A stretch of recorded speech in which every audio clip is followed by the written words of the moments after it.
What kept you going when your sales were slow? Because the last time we spoke, you had already been doing POD for quite a while, and like you said, you did have still quite a lot of days with zero sales.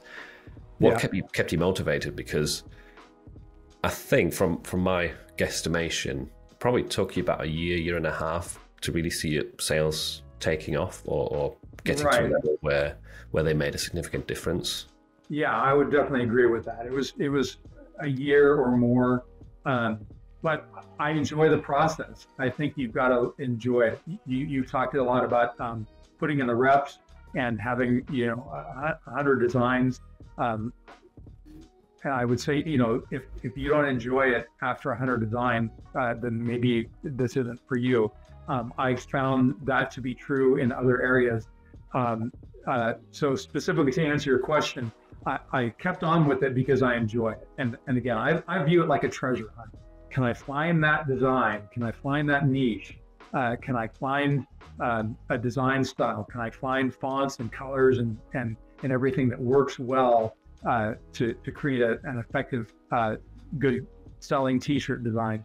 I enjoy that process. It's like a game. It's fun. I think you have to enjoy it.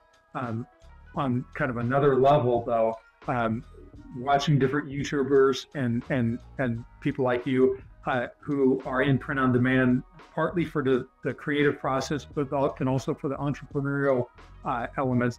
And I've experimented a little bit with, getting into some of the other kinds of things that, print on demand sellers are into. And I found that I just don't have, it's not in my heart, it's not in my soul to do some of those other entrepreneurial endeavors.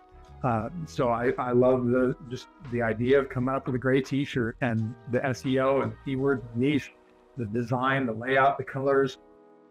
Bring it on. Let's do it. That's fun.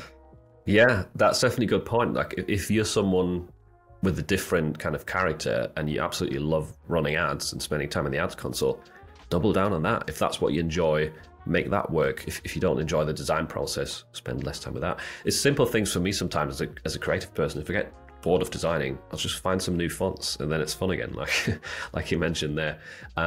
What are some of the things that you tried which you eventually just said, okay, this is no fun, I'll give up on this? So I wanted to pay for my ads. My idea was I wanted to have a different source of income that I could use to offset my ad spend.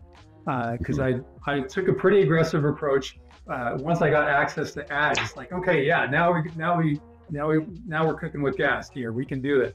So I was spending a lot in ads, and my idea was to have another source of income that would pay for my ad spend. So I experimented a little bit with blogging and trying to get some income that way. And I started to put in some reps. And I enjoy writing. I enjoy the niche I was going after, but I found that my heart wasn't in it, and I got kind of tired of the process after maybe 10 posts and decided it wasn't for me. And then I kind of made the connection that, okay, well, if I want to pay for my ads, the best thing I can do is create better t-shirts that sell more, and that'll help pay for ads. So just designing better t-shirts, designing better selling products. That's the way to pay for your ads. Yeah, you could spend a year or two like torturing yourself with writing blog articles that you don't really enjoy. But yeah, why not focus on the thing that you love that then also helps you progress with that, right? Definitely good outlook there. Because yeah, for example, like I could also imagine building a social media page to get a massive following around a certain niche and then drive them to my traffic. I don't want to. I don't enjoy it.